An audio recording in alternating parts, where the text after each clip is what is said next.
Race number 5 at Belmont Park. It's Perth race number 9 for our Singapore viewers over the 1650 metres, a Class 1 handicap. And some pretty good form lines in this race as well. There's a few in form. There is indeed. One comes out of Checkers comes out of that good race behind Maserati, and we've also got number 4 Hey Listen, who was superb last start behind Aniso. We'll have a look at that replay. In front of it, inside the 250, Secret Ensign from George and Ernie. Anna Sue is coming right down the centre of the track with a good run though. Hey Listen's following at home. Anna Sue just got to the lead. George and Ernie's coming through. Shea the inside. Hey Listen out wider. Anna Sue, Shea coming at them. Hey Listen, George and Ernie. Anna Sue fighting hard just in front, and Anna Sue has got home. Really strong performance there behind Anna Sue, as you mentioned. We know those form lines are reasonable as well. I think a lot of bonuses here, and it's why I'm actually leaning towards this horse, is stepping up in the distance as well. Showed enough that it wanted that extra ground. And then Barrier 3 here should get a dream run when some of these other gallopers are like a Van der Largo, Hidden Grace, even Checkers may be in a bit of a difficult position from their draw. So I think there's more boxes ticked for Hey Listen, and as well the Steve Wolf stable just absolutely flying. Yeah, they are flying. They're having a great time of it. There is one thing we mentioned off air, Adam, with this horse. It was a really good run with George and Ernie in the finish there as well, but it was 3 wide as well, and it was following Aniso for a long way of the way. Now, Aniso was obviously very strong and kicked on. You just wonder whether that run was flattered by the fact that it followed the best horse into the race. Look, I still think it was a good run, but we'll find out on Wednesday. But Barrier 3 should get the lovely cart into the race. We've also got number 5, Memoirs of Paris. Jason Whiting rides for Ivan Bridgman. Last start, won its maiden at Northam. Yeah, I'm a really big fan of this galloper, actually. I think she's got a bit of class. So by Blackfriars as well, so the 1650 will be no dramas. You go through her form lines, beaten 3.5 lengths by Ripper Rio. Those Saturday form lines, beaten 3.5 by Bow Count, which was very nice on the weekend, and then a winner last start, and just wound up late on that occasion. Now, again, we'll need speed here and probably a little bit of luck, but I think you can certainly have her in the numbers because she's one that just seems to be improving with every run. Another one who'll need speed is number 8, Lighting. Now, this galloper's had, this filly by Discorsi has had last 2 starts over 2,200 metres, and then 3 starts ago won its maiden over 1,600 metres. Back down to 1,650 here, I think will be definitely the fit horse in the race. Yeah, that's the big bonus here, isn't it? The fitness. But the winner over Northern was over in a maiden over the 1,600 metres, won by 2.5 lengths. But again, there was nothing in that run to be impressed about as in form lines. Since then, beaten 5 lengths over the 2,200 and then beaten 6 lengths as well against some pretty nice stays. So they dropped back, hoping for a little bit more luck. But I think they're going to need more luck than they're going to get to win this race. So I'm going to go with number 4, Hey Listen, from 5, Memoirs of Paris, 1 Checkers and 6 Van der Largo. Yes, I've got the 4 Hey Listen on top as well. I've got 8 in Lighting for second. I think the fitness edge in the soft ground will definitely help from 3, Outspoken Duke, and 1, Checkers. Race number 6 at Belmont Park. It's Perth race number 10 for our Singapore viewers. It's over the 1,400 metres, and I think we've got the race of the day here. Yeah, it's a really good race. A couple of really nice gallopers. One of them, indeed, is number 5, Alora May from the Justine Erklands yard, who is flying. Assurance and Penalty Point on the outside. What did you do? And Aniso's beginning to wind up down the middle. Hello Paris back inside of those at the 200 though, and Alora May still going great guns. Alora May clear of Penalty Point and Aniso. Hello Paris running on. Alora May less than 100 to go, still clear though, and has got them done. Don't worry about the wide barrier, too good for them. Yeah, they're both going along nicely here, aren't they? Stable and a horse, Pt2 in good form as well. 2 victories in a row, beat Aniso by 2 lengths. As I said, we've seen those form lines even in this program. It beat Song of War by length as well, even though now we'll meet it a kilo worse. But from Barrier 3, she should just get the lovely run here. Good form winning form's good form, isn't it? And of course on a soft track as well. I think she ticks a lot of boxes. So although this is certainly harder and going up in weight, meeting some of them worse, I just think she's the better horse in the field. Yeah, she did nice and easy last start to get to the front and led them a merry dance. That was a lovely ride, but Pt2. That Aniso was wide, however, so with any luck on that occasion, probably could have finished a bit closer as well, which franks its form. We've also got number 1 there, Mulga. Now this horse returns off a nice trial. We saw the races it was contesting, the Piper and the Roberts, the Derby lead-up races. This horse obviously has class. 60 kilos is obviously the big question. Yeah, that is the question mark here. Look, I think it'll handle the soft track fine, and I think it's one of the, on form, it's just a better galloper in the field. But 60 kilos first up, probably wants a little bit further than the 1,400 metres too. We've seen it win up to 1,700. As you mentioned, really good form lines around Culverin and Heartstarter in those bigger races like the listed Piper. So I wanted to have Mulga probably second or third in my tips. You could probably even see it winning, but with 60 kilos, going back from Barrier 10 on a leader's day with a soft track, I think you just have to be a little bit cautious. There's one in this that I really like, former Eastern States galloper, Victorian galloper, Formerly with the Robert Smurden yard, number 8, More Than Perfect. A big advantage for this galloper as he gets the blinkers off. His last 2 starts at Cranbourne.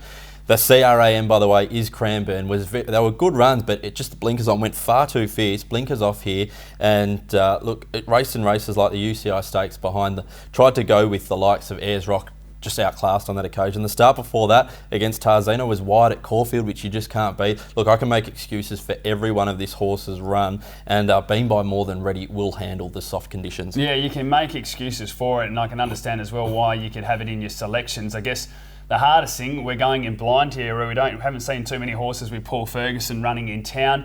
We haven't seen this galloper trial, so we are going back to form from the 22nd of April this year. As you mentioned, it is stronger form lines and it has had excuses in those, but hard to dive into, but certainly one I think we have to take note of, especially if there's some money on course. So I think it'll be one that you'll have in your numbers and be there and abouts as well. I'm going to go with number 5 though, Laura May, just that proven form lines from 4 Song of War, which actually makes it a kilo better, number 9 Rocket Queen, and 1 Mulga. Yes, I've got the 8 on top, More Than Perfect. I just think we'll get a price about this galloper from 5 Allura May, 2 Atlanta Blue, and 9 Rocket Queen.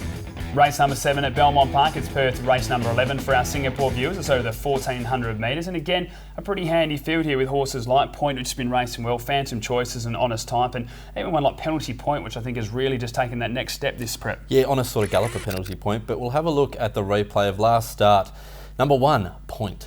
I'll tell you where it is. Back on the inside, it's angling across to the cutaway, trying to get a head full of steam up. Followed further back by the director. Lil Sis down the outside, 200 to go. Cape Revival Point. Now Jatumi winding up with 150 to go. Jatumi against the Dulux, races through, boots away from them. Clever ride, Lucy. Draws away Jatumi, won it by 3, Cape Revival. Well, Point was a little bit disappointing in this run at the top of the straight. I think you would have been just counting your dollars, even though it wasn't looking that good, but we thought this horse was a lot better than what it was racing against and would probably just get the job done. Now, we're going to see a different race here because on that occasion went forward over the 1700 metres, drops back in distance now and has the wide gate. So when you go back 2 starts ago, won over the 1400 metres, same distance, soft track, same thing, and carried 56.5. It's carrying more weight here, but I think we'll see a similar run like that. Ridden cold, tacked the line strongly, and hopefully there's enough speed in this race. Yeah, not to say that they got it wrong last start, but they've tinkered with the idea of going forward now. They know it doesn't work. That just didn't work last start. I thought it battled on quite well considering the horse. The horse is a get back, or especially with the blinkers on.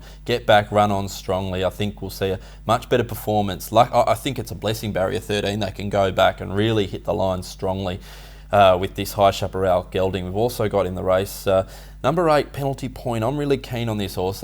Gets Randy Tan on, only claiming 2 kilos in city now, but this filly by Demerit's been racing really well and behind some nice form lines like Ragnar Saga and Allura May. Yeah, they're the big positives, aren't they? The form lines there at Ragnar Saga and Allura May, as you mentioned. Of course, one in Kalgoorlie as well over the 1200 metres. The question mark for mine is the 14, even though been looking like it wanted it. Just faded just a little bit last start. I think, again, this is another horse that's probably better ridden back a little bit and attacking the line, but from barrier 3, they should be able to position up anywhere they want. 54.5 kilos. She's certainly improved, there's no doubt about that, and she has got a very good turn of foot. So let's hope she handles the soft track. That's the question mark for mine. 4 attempts and only 1 placing, but if she can get through it nicely, I think she can be in the numbers as well. But I'm going to go with number 1 Point. From 4, Phantom Choice. Number 5, All Too Much, and 8, Penalty Point. I've got the 8 on top, Penalty Point, from 1 Point, 4, Phantom Choice, and 3, Noble Savage. Final race of the day at Belmont Park. It is Perth race number 12. It's over the 1650 metres, a Class 5 handicap. And again, we get the privilege of seeing some Saturday runners, like in this life, the Forgotten One, Juicing Carrots, these types go around, so it's a pretty handy bunch. And potentially future Saturday runners in the likes of number 6, Maserati, number 5, Aniso. Replay which we showed earlier, but we'll have a look at it again, winning very nicely. In front of it, inside the 250, Secret Ensign from George and Ernie. Anna Sue is coming right down the centre of the track with a good run though. Hay Listens following at home. Anna Sue just got to the lead. George and Ernie's coming through. Shea the inside. Hay Listen out wider. Anna Sue, Shea coming at them. Hay Listen, George and Ernie. Anna Sue fighting hard just in front, and Anna Sue has got home. Yeah, it's a really good performance by Anna Sue. This horse has just taken that next step. Was a little bit weak last campaign. It should have won probably more races than it has, but has really knuckled down. And Damien Miller has mentioned that it's been a bit of a hard battle, but they think they've got that now. They cannot draw a gate. That's one thing that just doesn't matter what race they go in. The last 3, barrier 11, 8, 14, and then drawn 16 here as well. William Pike goes on board. Good form lines again. Ragnar Saga, Allura May, and and then winning last start by a neck as well. Going to need some luck in this field, but again, if it handles a soft track, it'll certainly be running on strongly. As you made mention to earlier in the prep, Adam, consistency is the big key with this galloper, and as you mentioned, Damien Miller seems like he's got a grip on this horse now. We'll go back to its first start. It's 3 starts ago behind Ragnar Saga. It was a super run, was taken back from the wide gate, and then its last 2 starts was forced to be wide, but last start was just too strong. I think it's another big chance again. We've also got last start winner number 6, Maserati. Now, we know this horse will handle the wet, the Mossmans usually do, and last start was a really, really nice win when wide with cover. Yeah, it had it in the numbers on that occasion, and there was a bit of a push for it late. It was backed in quite significantly. It's a really good galloper, of course, that trained up Geraldton Way. In the form lines, you take a look, 16 starts, only the 2 victories, and those Geraldton form lines, there was a couple of question marks around, but every time this horse is racing against better company, it's done well. It was only beaten 1.5 lengths by Drooper, then racing against Max Almighty, beat Checkers last start as well. Again, my concern though is just the barrier. The soft form is good, but this horse is going to have to get back and really show that turn of foot. I think it has it, but I've just lent a couple of other ways. Number 14, Miss Halloween as well, had absolutely no luck last start at Pinjarra, was caught wide on a limb, right out there in the cheap seats. The start before that was good behind Infatuated, and put the writing on the wall the start before that when running on strongly. Yeah, I had a couple of question marks about Miss Halloween compared to some of these other runners in the race, but the biggest thing on a circuit was just barrier 4. The horses that I don't mind in this life, barrier 11, Maserati 17, Aniso 16, Juice and Carrots 15. Then you've got a horse with Lucy Warwick jumping from barrier 4 that's just going to get the absolute dream run, do no work throughout, and has won on a soft track before. So I think you certainly have to have her in your numbers, and I think can be running a bit of a race here. But I'm going to go with number 3, the forgotten one here. Does have good soft track form and also track and distance form from number 14, Miss Halloween, 2 in this life, and 5 Aniso. Yeah, I've got the 6 on top, Maserati, tracking wide with a bit of cover. I think it'll be too strong from 5 Aniso, 2 in this life, and number 3, the forgotten one. Time now to take a look at the best bets of the card. I'm going to focus on the quaddie legs here. We're at race 5, number 4, Hey Listen, and race 6, number 5, Alora May. Race 2, number 5, Bache, she'll swim in it, and race 6, number 8, More Than Perfect. As we always say, do follow us on social media. You can find us on Facebook, Twitter and Instagram, and of course perthracing.com.au for all your event information and racing information as well. Hopefully it's a dry day in Perth, plenty of winners as well. On behalf of both of us, hopefully you've got some cash in your pocket at the end of the day.